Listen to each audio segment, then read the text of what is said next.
Hello students, I am Rahul Yaduka. Welcome to Scholar IAS, your one-stop solution to IAS preparation. So in the last part of our discussion, we have started our discussion on the political ideal of freedom, chapter number 2, class 11th, NCERT textbook, political theory, right? So as we promised, we are coming up with this follow-up session in which we will be covering rest half of the syllabus of the particular content of that chapter on freedom, right? So students, I'll quickly give you a recap of what we have discussed. We have talked about what is freedom, why it is so important, why it has become a galvanizing idea in the past, and then why it cannot be absolute, why there have been associated restrictions all this while, and are all those restrictions reasonable?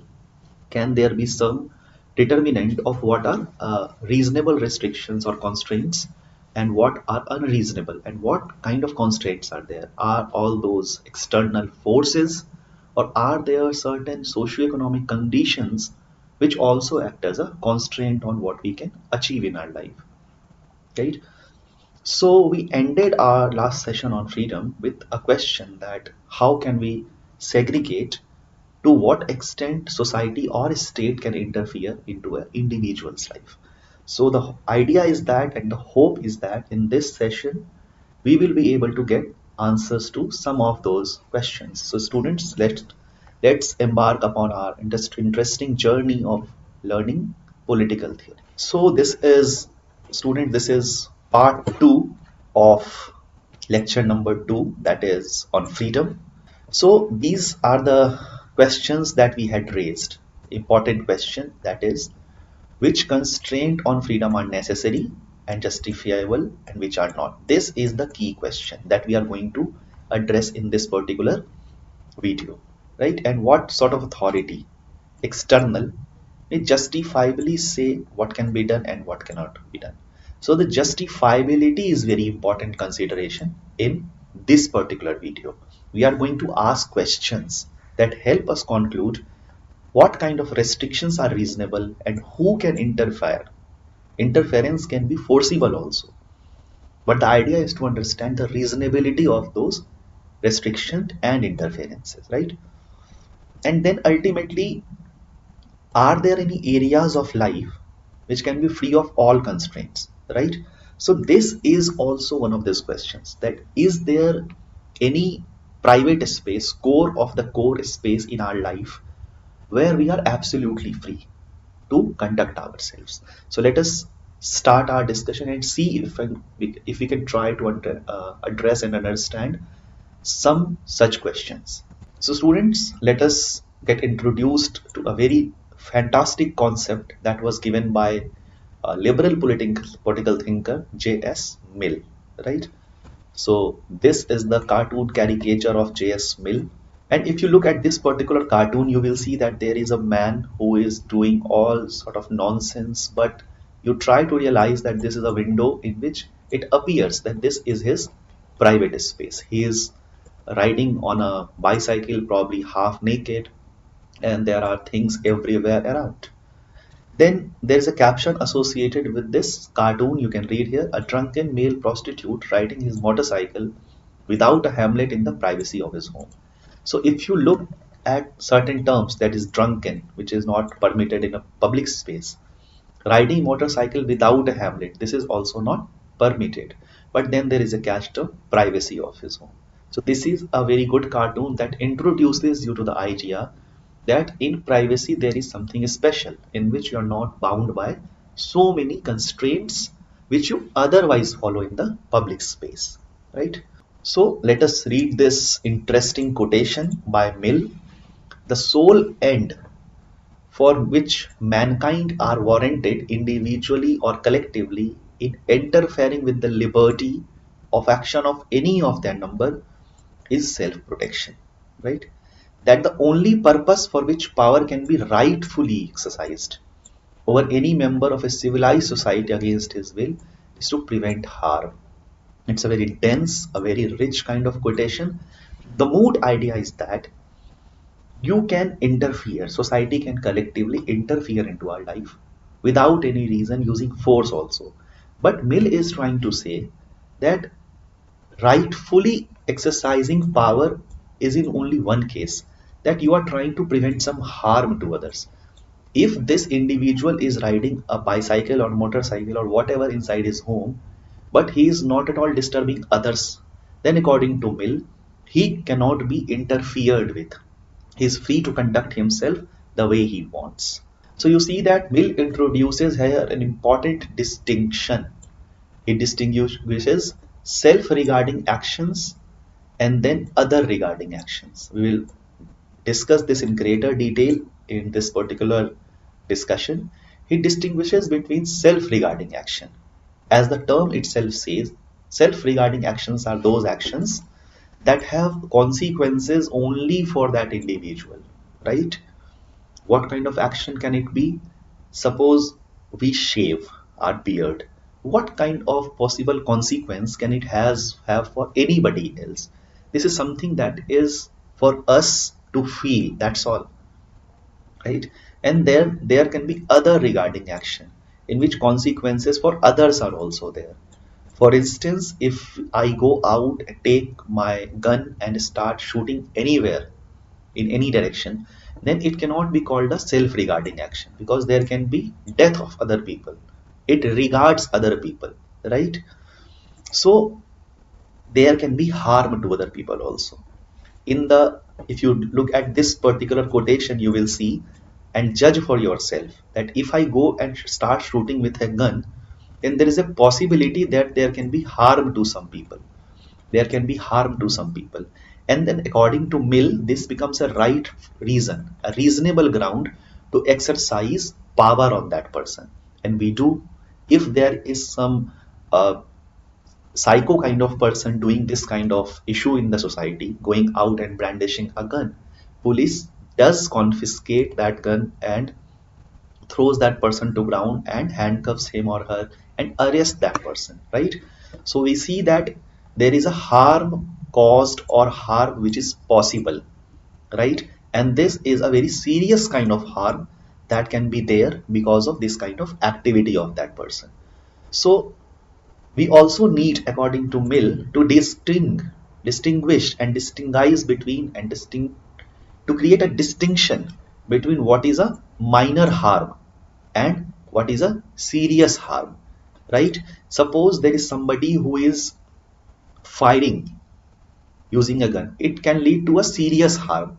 But let us say somebody is there who is playing a loud music in our apartment, in our neighbor. It also creates some kind of irritation. It is a harm. What kind of harm is there? I may not be able to study. I may not be able to teach you. I may not be able to sleep peacefully or do whatever I want to do or meditate.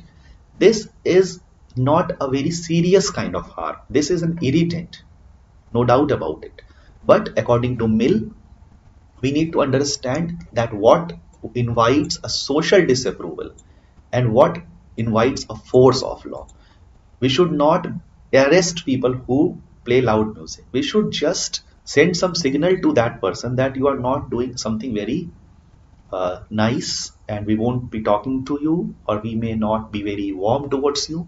So there can be some social disapproval rather than arresting that person or treating that person like a criminal, right? And they should not involve the police. So this distinction is something which needs to be done by the individual, by the society collectively. So constraining actions by various ways, either by force of law or by social disapproval, Mill is saying that should only happen when there is a serious harm to definite individuals, right?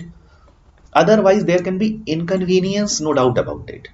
But Mill is trying to say that we should bear this inconvenience. Why we should bear this inconvenience?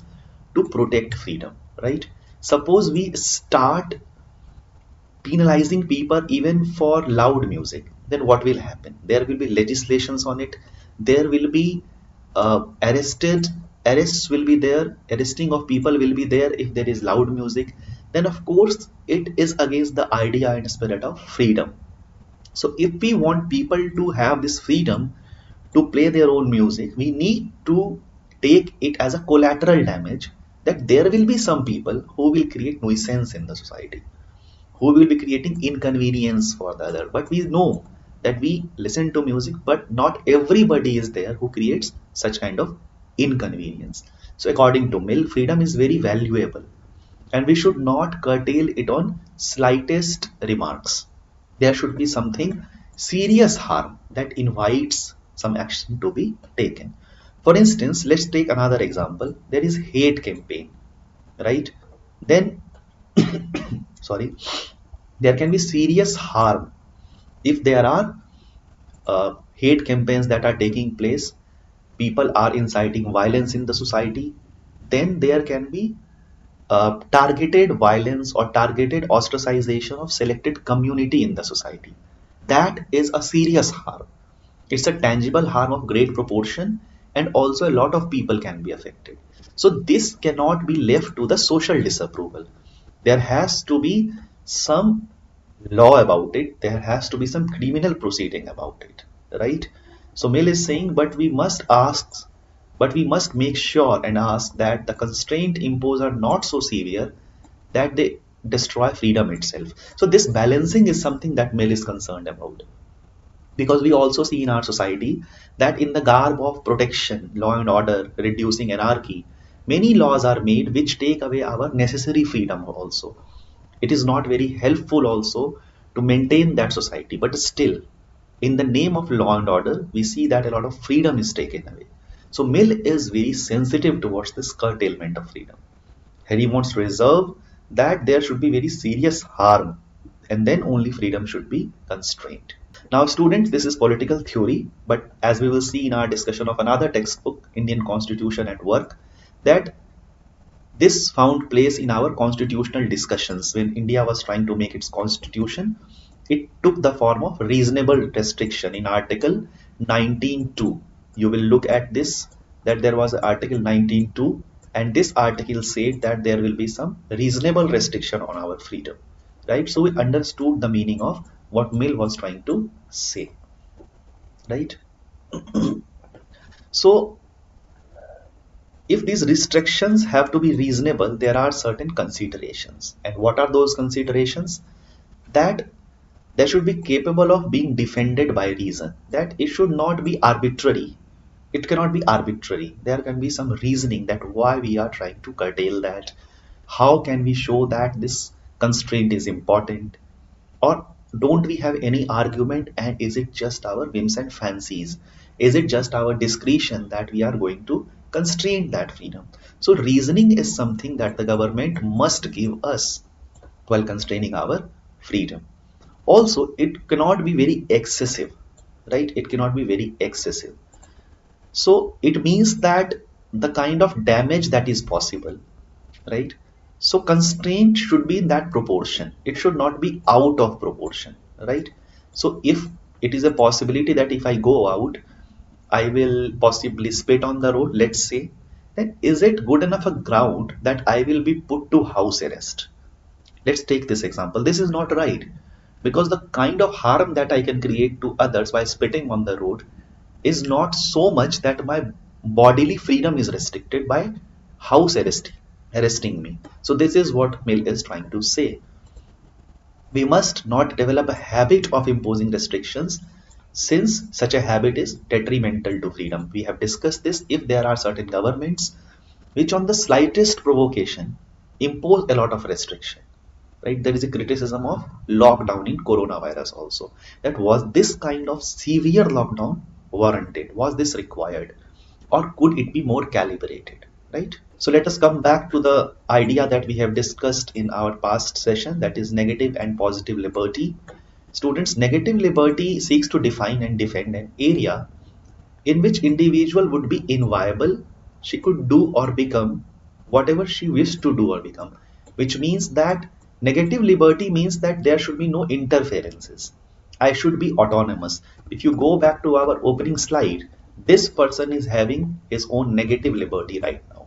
He is inside his home and doing whatever nonsense or whatever sense it makes to him. He is free to do that, right? So this minimum area of non-interference, yani kam se kam this much area has to be there in which we are on our own. We can choose to dress, we can choose not to dress, we can choose to dress the way we want, we can choose to do whatever we want, accept excessive kind of activities like committing suicide. So that has to be a minimum area of non-interference. Why it is important? Because this is related to human dignity. Human dignity is there. Suppose there is interference of people in also what we do in bed, how we conduct ourselves sexually, then it is detrimental to our idea of privacy and human dignity. Now, how big should this area be and what should it contain are all matters of discussion. And this area of non-interference, the more the freedom. The point is that how much this area should be, what should be your sphere of non-interference. These are not easy to answer questions. These are questions which have haunted the human mind for millennia. Should there be state interference in our bedroom? You listen to the debate about marital rape also, that there should be legislation about act of rape inside a marriage. Then it effectively means that our bedroom is also not a private space. So, as I said you earlier, these questions about interference, non-interference, how much freedom, how much constraint, these are perennial questions of political theory. And there is no end and finality to the answers, right?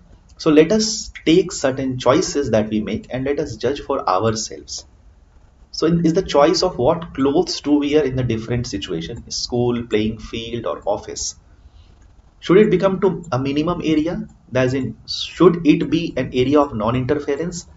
And or what kind of uh, syllabus that we are going to study? Are we going to study by ICC board, ICSE board or CBSE board, or who is going to interfere in this? Is a state going to determine? Is a religious authority going to determine?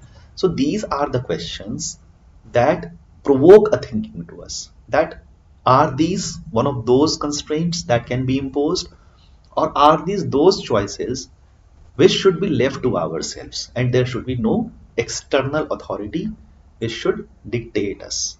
The moot question we can summarize is that over what area am I the master? It is concerned with explaining the idea of freedom from, that I should not be asked, I should not be controlled, I should not be dictated what I'm trying to do regarding when I'm going to dress or what kind of syllabus I'm going to study and things like that. But the idea of positive liberty is a bit different, right? So argument of positive liberty are constrained with explaining the idea of freedom too, as in who governs me. This means that what I am capable of doing. This I explained in last class also, that ultimate motivation to have freedom is to develop our personality. We don't want freedom for freedom's sake. It is a value which is important, which is cherished because it leads to a higher ideal, and that higher ideal is actualization of our personality, actualization of our potential, which means that who governs me? Are external circumstances governing me? Is my poverty a reason that I am not going to able to school? Are my parents governing me? Is my gender the reason that I'm not able to undertake some different kind of jobs? Is my caste becoming an independent? So are these controlling me? Are these governing me? Or am I the, as we say, master of my soul? Am I able to do what I want? So this kind of thinking we can find in thinkers like Rousseau, Hegel, Marx, Gandhi, Aurobindo. And associated with this idea is the idea of Swaraj, that I should be able to govern myself. Swaraj, rule of the self, right? So this question is about ability to develop his or her capability, must get the benefit of enabling positive condition in material, political and social domains. It means that my conditions, that how rich am I, what kind of political situation is there in the country, and what is the structure of our society. Is it liberating or is it very oppressive? Does it permit people, does it not permit people, and things like that. So it's about capability enhancement. It is not only about being left to. For instance, a person who is very poor can have no chains in his body, but still that person may be very much unfree. That person can be very much restricted. So positive liberty recognizes that one can be free only in society and hence tries to make that society such that it enables the development of the individual. This is our core concept, that ultimately it is about creating such conditions in which I can be free away from restriction, and also it should provide for such conditions that I can develop and blossom my personality. For instance, we studied the idea of welfare state, right? It means that there should be schools, there should be health facilities, there should be roads, there should be recreation facilities. In that situation only, I'll be able to actualize my potential, right? Suppose I don't have anybody to restrict me, but either don't have education, health, and a good environment. Even while being free externally, I won't be able to do actually anything. I won't be able to develop myself. So that is the idea of positive liberty. Now, the question is freedom of expression. This is one of the very important ideas that we have been witnessing in our society every day. So again, Mill is asking good reasons why freedom of expression should be restricted. Every now and then we hear in our society that this is hurting our sentiments, this is obscene, this is against our God, and so on and so forth. But again, Mill comes as a thinker who can help us in this regard. That is banning the speech a solution, or should it be very calibrated in approach? Now, according to Mill, freedom of speech and expression is a very fundamental value. And then we remember Voltaire also, who said that I disapprove of what you say, but I'll defend to death what you are trying to say. It means that I disagree with you, but I support what you say so that I can defend the idea of freedom, right? Idea of freedom should be defended in the sense that even if we disagree, I don't curtail your freedom. Otherwise, it is nonsensical to say that we are committed to the idea of freedom, because we saw in the last session that tolerance is also cardinal to liberal values, right? So it is saying that banning is an easy solution. It is a satisfy immediate demand, but it is harmful for long term prospect. Why? There is a possibility that it can become a habit in our society, right? Now, constraints of different kind exist in different situation. Now we need to say and see that what kind of organized social and cultural forces are there which are sort of constraining us, right? They restrict our freedom in ways that are difficult to fight against, right? Church is there, it creates certain kind of moral value system, and that guides our life. We are very afraid to go against it. So this is in a way that there are various organizations in the society like church, school, and things like that which also constrain our freedom. Now, why Mill is supporting freedom so much? He argues his point in his work on liberty, and there are four reasons he presents that why we should accept all kind of speech. There should be freedom of speech.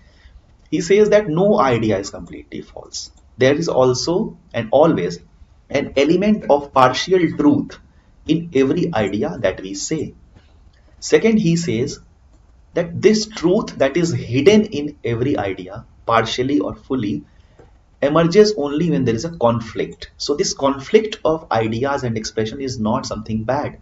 In fact, is very important for the coming out of truth in the long term.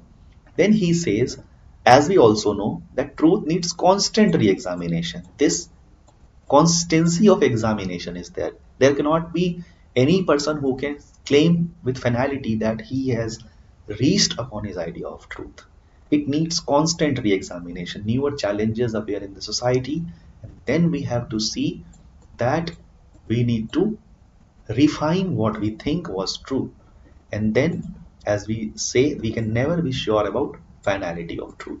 Then what these four conditions together suggest? They suggest that freedom of speech should be allowed so that we reach slowly towards higher version of truth. If we stop any kind of disagreement or diverging opinion, what we are actually trying to do is that we are going farther and farther away from truth. Now these are questions, students, which we can think, and I hope you'll be able to answer if you have studied this book and listened to this lecture. The question is, what is the difference between negative and positive conception of liberty? We have discussed this in great detail. What is meant by social constraint? We have also discussed it.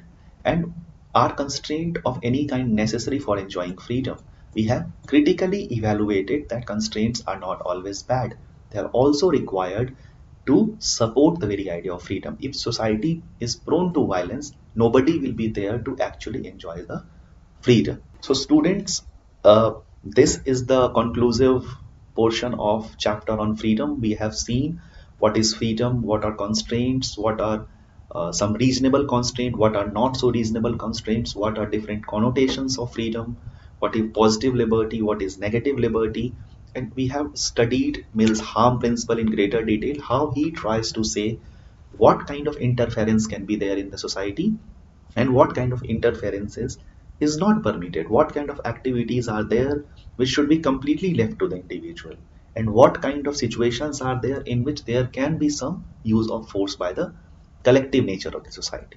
So I hope you have enjoyed studying what is freedom. In the coming lectures we will try to cover next chapters of this particular book. Thank you so much.